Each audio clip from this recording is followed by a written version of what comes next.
Oversharing on social media, vertical bar, mindful way television. You shared your heartbreak, your triumphs, the messy middle. And yet, when the screen dimmed, so did something inside you. You poured your soul into posts, hoping to feel understood, only to be met with a wave of likes that vanished faster than they arrived. And the more you revealed, the more disconnected you felt from the parts of you that weren't being seen. Welcome to the silent epidemic we rarely talk about: oversharing. It wears the mask of vulnerability. It sounds like honesty.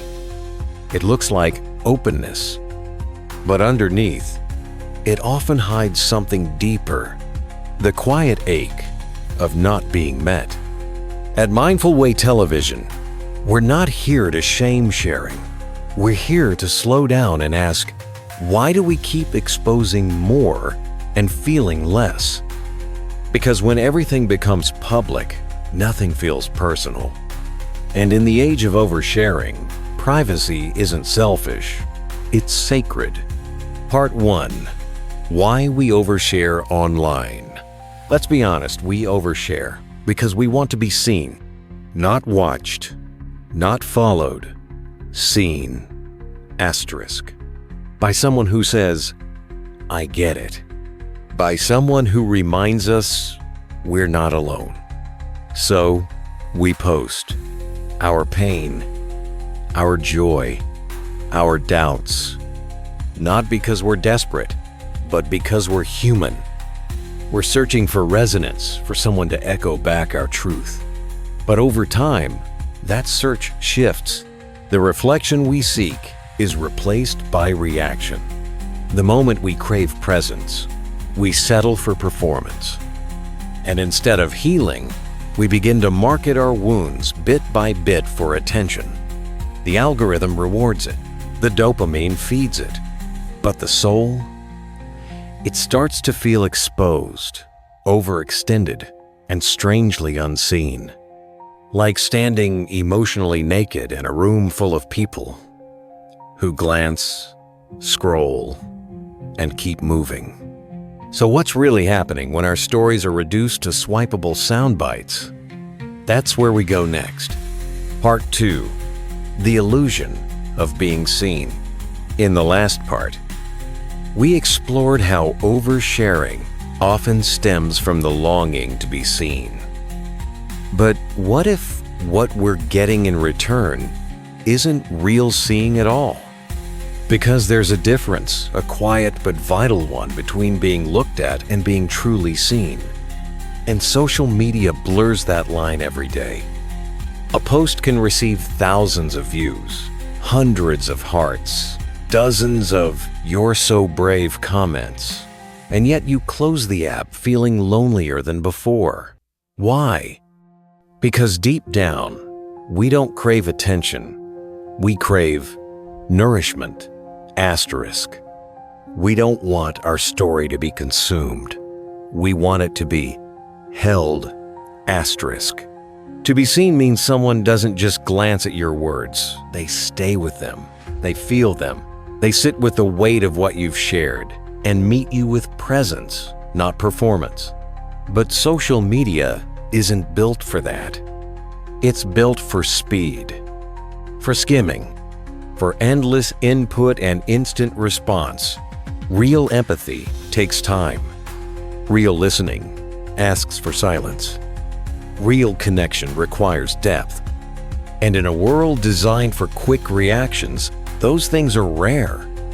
The illusion is dangerous because it feels like expression, but ends in emptiness. You think you've shared something meaningful. You think you've been vulnerable. But really, you've just poured your soul into a void that can't hold it. A scrolling feed doesn't remember your story. It doesn't whisper back, I see you. And so, bit by bit, with each carefully crafted caption, a part of your sacred story slips further from your soul, not because you were wrong to share, but because you shared it with something that cannot truly see you. So what does that erosion do to our sense of self? Let's go deeper in the next part. Part 3. The cost of oversharing. In the previous part, we exposed the illusion of being seen how digital platforms offer attention but rarely offer presence. Now let's look inward to what happens when we keep sharing and never feel held. Because oversharing doesn't just blur boundaries, it slowly erodes something sacred, your inner life. It begins with small steps. You share a moment, a thought, a photo, a confession, not because it's strategic, but because it's real. And then comes the attention, the likes, the little waves of validation. So you share more, but here's what we rarely notice in real time. The more you give away for approval, the more approval starts to shape you. Soon, your compass isn't your own center, it's the crowd. You start asking, what will get engagement? What part of me is palatable enough to be praised? What version of this truth will feel safe to share? And over time, the quietest parts of yourself, the parts not meant to be curated, the parts only meant to be felt, begin to disappear. You lose the mystery. You lose the stillness. You lose the sanctuary of having something that belongs only to you.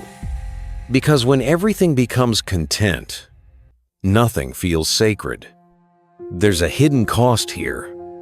The digital world tells you that sharing is strength. But sometimes, strength is in silence. There is power in mystery. There is courage in choosing not to post. There is healing in having a thought and letting it be yours, quietly, tenderly, without audience. Ask yourself, if your soul is always performing, where does it rest? If your story is always exposed, where is it truly safe? You deserve a life that is bigger than your feed. You deserve a version of yourself that's not up for consumption. Part 4. What we're actually longing for. After exploring the emotional cost of oversharing, we arrive at a deeper question. What are we really seeking when we share so much of ourselves online? Because underneath the filtered selfies and vulnerable captions, isn't there a quieter hope? We don't want to be viral. We want to be held. We don't want to be followed. We want to be felt. We long for presence, not performance. For someone to say, I see you, and mean it without a comment, without a like, without needing anything in return. We long for a kind of connection that doesn't come with an expiration date. Not something that disappears in 24 hours, but something that stays soft, still, and real. But social media can't give us that. Algorithms can't love. They can't listen. They can't hold you while you cry or whisper back, "You're enough." And that's the trap, because we're pouring our hearts into a system incapable of offering what our hearts truly need. True connection happens in slowness, in presence, in silence. Sometimes the most radical form of healing isn't being witnessed. It's having a moment that belongs only to you. Not everything sacred has to be shared. You can have a thought and not post it. You can feel joy and not document it. You can cry and not explain it to the internet. Because healing doesn't always need an audience. Sometimes it needs exactly the opposite.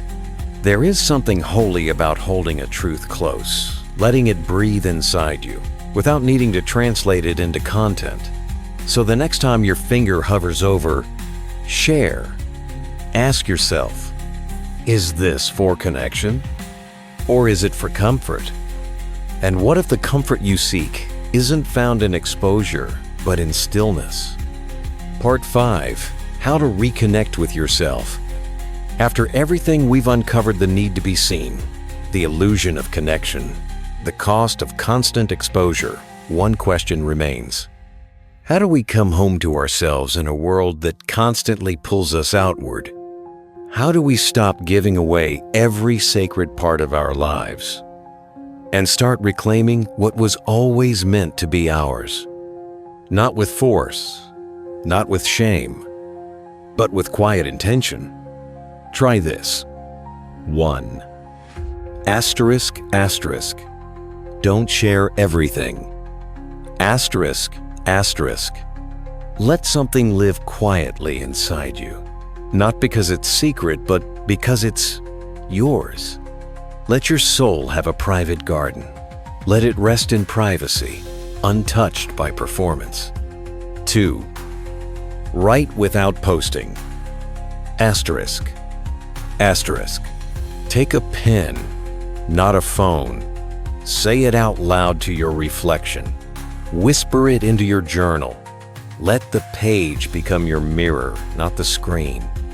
And notice how your truth deepens when it's not curated. 3. Reach out to one real person. Asterisk, asterisk. Just one. Speak honestly. Listen without interrupting. Let the slowness of that exchange remind you. Depth still exists. Asterisk connection is still possible even in this noisy world. 4. Take a break. Asterisk, asterisk. Not as punishment, not as a trend, but as a quiet reunion with yourself. Step away, not to escape, but to remember. You are not your profile. You are not your pain filtered through captions. You are not your likes, your reach, your algorithmic value. You are something quieter, something deeper, something whole, even when unseen, even when silent. This is how we begin again, by choosing stillness over exposure, by choosing presence over performance, by choosing to belong to ourselves first. Next, in our final closing thoughts, we'll hold space for a gentle reminder, one that may stay with you long after the screen fades to black. Not everything that matters needs to be posted, and not every silence means you're alone. Sometimes it means you're healing. Sometimes the most sacred parts of your journey are the ones no one else sees, and that's okay. Let this be your permission to hold something close, to not explain yourself, to simply exist, unedited. Because presence doesn't need a filter, and healing doesn't need an audience. This is Mindful Way Television. If something in this video resonated with you, even a single sentence, we'd love to know. Leave a comment below, share what moved you, or just say, I'm still here. And if you're walking this quiet path of reflection, truth, and mindful living, subscribe. It helps us keep creating. It helps others find this space. And most of all, it tells the algorithm that stillness matters. Asterisk. In our next episode, we're diving even deeper into how digital culture reshapes our sense of self and how to reclaim it. Until then, take a breath. Take a break. Take your story back. We're so glad you're here.